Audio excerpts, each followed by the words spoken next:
bem-vindos a mais um Dom Debate, uma realização da Escola Superior Dom Helder Câmara e da ENGE Escola de Engenharia, que busca conectar os estudos acadêmicos ao nosso cotidiano. Mas antes de começar, gostaria de pedir um favor para você, que para nós é de suma importância, para você é um ato muito simples. Deixa seu like, o dislike também é um like, certo?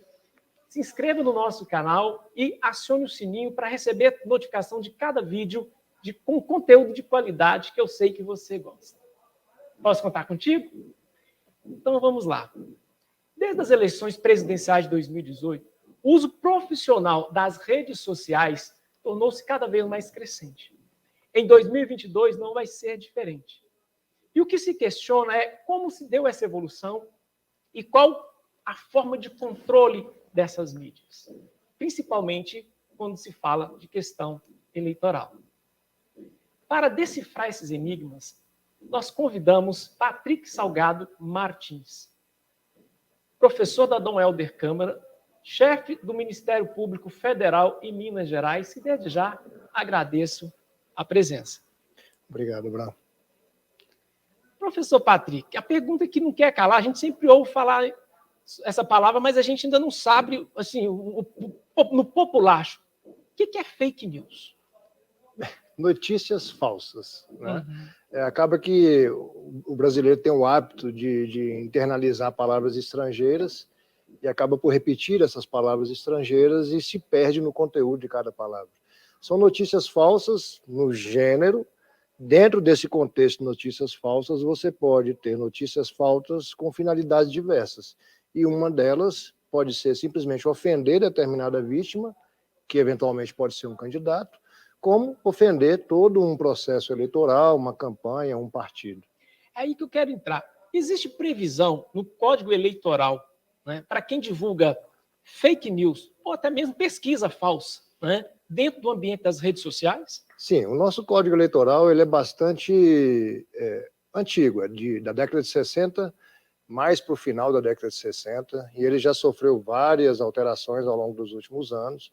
Nós temos também leis eleitorais esparsas, mas dentro do nosso código e dentro das leis eleitorais esparsas, nós temos tipos penais que sancionam quem divulga pesquisa falsa, como temos tipos penais, crimes que sancionam quem divulga notícia falsa. E temos até o próprio crime contra a honra eleitoral, a calúnia, a difamação e a injúria eleitoral. Vamos ver isso na prática. Vamos lá que eu vi uma fake news, eu como cidadão, eu tenho como acionar quem de direito para isso? Sim, hoje em dia é muito fácil, porque você consegue gravar a própria tela do telefone celular quando você está assistindo algum vídeo, ou você consegue dar um print em alguma informação que você colheu em site de internet, ou mesmo em rede social. Já tem até um novo verbo, né? Printar, né? Você armazena essa imagem ou esse vídeo com áudio e você pode encaminhar por canais eletrônicos do próprio Ministério Público Eleitoral ou da Justiça Eleitoral. Nós temos canais que a gente chama de canais de denúncia durante o processo eleitoral, e que o cidadão simplesmente se identifica e encaminha aquele vídeo ou aquela imagem para que as providências sejam tomadas no âmbito da Justiça Eleitoral. Dentro dessa sistemática, a gente vamos abordar 2018 e esse impacto em 2020. Né? A gente vê os partidos hoje alvoraçados em fazer aliança, a questão da federação, não é o nosso tema aqui, mas o que eles buscam geralmente? É tempo de rádio e televisão. Com o fenômeno e o impacto massivo dessas redes sociais, né, Facebook, WhatsApp, a gente for numerar aqui, a gente fica... Né, essa briga por tempo e televisão ainda é válido? Sim, nós temos que pensar que vivemos num país continental. Né? Nós temos aí cerca de 200 milhões de brasileiros e a realidade que temos próxima no nosso círculo pessoal de convívio não corresponde à realidade de toda a nossa nação. Temos rincões do nosso país que as pessoas não têm acesso à internet.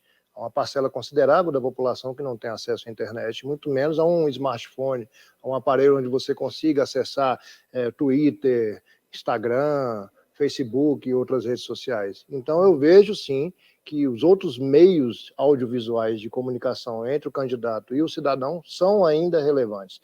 Claro que eles perderam espaço significativo para as redes sociais, mas não se tornaram inúteis. ainda falando desse impacto, nós pegamos, por exemplo, o relatório Cambridge, que é uma análise que foi feita das eleições presidenciais nos Estados Unidos, e como que o uso dos dados pessoais, né, por exemplo, o Facebook é o caso mais icônico nisso, ele utilizou os dados pessoais para verificar a preferência das pessoas e tentar virar. A nossa legislação, a gente não é nem mais fake news, mas é essa manipulação, né, dos dados, da privacidade das pessoas, não vamos falar de lei geral também, mas o Brasil está preparado para combater esse tipo de manipulação dentro das redes sociais? Nós temos já legislação para isso. A recente Lei Geral de Proteção dos Dados, que já protege, de certa forma, a identidade, a individualidade de cada cidadão. Nós temos a lei.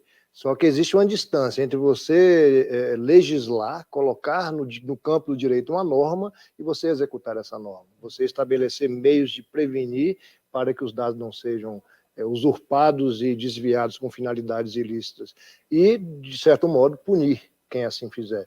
Então, eu creio que ainda temos uma jornada longa pela frente para que o Brasil possa, de certa forma, proteger o cidadão quanto à sua identidade.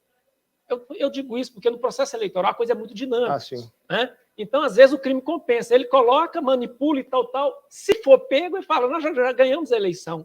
Como fica o controle posterior disso, que é do Ministério Público? Como o Judiciário tem criado em termos de jurisprudência? Como está isso? Olha, nós temos um limiar muito tênue entre a censura prévia e o abuso na liberdade. Porque nós vivemos atualmente com o sufocamento de redes sociais, o cancelamento de redes sociais. Atualmente eu observo muito nas redes que você é cancelado numa velocidade enorme, às vezes a própria rede social ela é totalmente suspensa, como aconteceu recentemente no caso do Telegram, como aconteceu em poucos anos atrás no caso do WhatsApp, e aí sempre se levanta o questionamento. Seria esse o meio mais adequado de impedir que houvesse a prática de ilícitos ou crimes, suspendendo e cancelando redes sociais como um todo, ou qual que seria o meio mais eficaz? Na minha opinião, esse tipo de conduta, esse tipo de intervenção do Estado, sufocando por completo a liberdade de expressão, não é adequado. Para mim, viola a essência que temos na nossa Constituição de liberdade fundamental, que é não simplesmente a liberdade de se locomover, é a liberdade de se expressar, de criticar e responsabilidade pelo uso dessa liberdade. Simplesmente tirar do ar uma rede social, como foi feito recentemente, é uma situação extrema que não deve se tornar corriqueira, porque senão caminhamos para censura, e censura não é algo que a nossa Constituição postule ou defenda. Ok, então a gente até antecipou essa questão ligada às eleições, nós vamos abordar logo em seguida. A minha preocupação ainda é a seguinte: qual o remédio que vai se utilizar? Por exemplo, você tem todo o uso massivo do WhatsApp, do Telegram, né? Ou, principalmente a questão do Telegram, que agora, né, não tinha representante no Brasil, tem essa questão agora de trazer. A minha questão é, o crime continua compensando? Como vai se fazer esse controle? Então, se a facção A, ela usa fake news, a outra tem que se preparar para usar também, para depois verificar o judiciário entrar no meio, porque é uma linha tênue, o que o senhor acabou de dizer. Né? Como é que ficaria, quais os mecanismos que se pode ter para que não se suspenda as redes sociais? Perfeito.